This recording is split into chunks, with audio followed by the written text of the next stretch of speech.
শ্রীরামকৃষ্ণের মা চন্দ্রা দেবী বৌমা সারদা দেবীকে ভীষণ আদর করে তার ঘরে তুললেন। বৌভাত হলো, আরও দু একদিন খুব আনন্দে কাটল।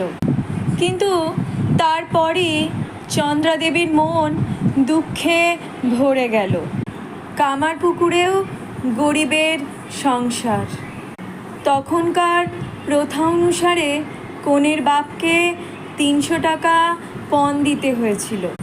ওই টাকাটা কোনো মতে জোগাড় করা গিয়েছিল, তো বৌমাকে সাজিয়ে আনতে হবে।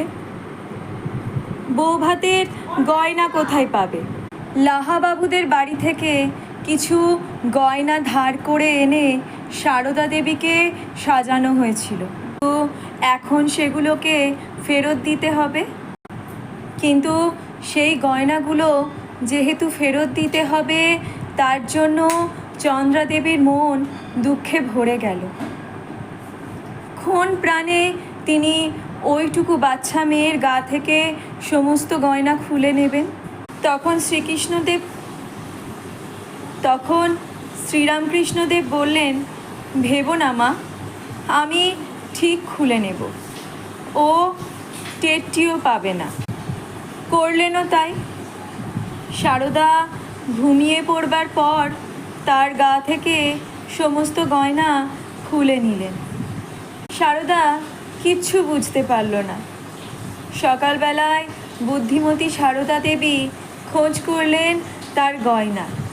আমার গয়নাগুলো যে ছিল, সেগুলো কোথায় গেল? চন্দ্রা দেবী তখন কেঁদে কেঁদে সারদা দেবীকে বললেন, আমার ছেলে পরে তোমাকে এর থেকেও আরও ভালো গয়না এনে দেবে। পরে শ্রীরামকৃষ্ণ সত্যি সারদা দেবীকে এর থেকেও অনেক ভালো গহনা করিয়ে দিয়েছিলেন। সেই ধরনের বালাও তৈরি করে দিয়েছিলেন।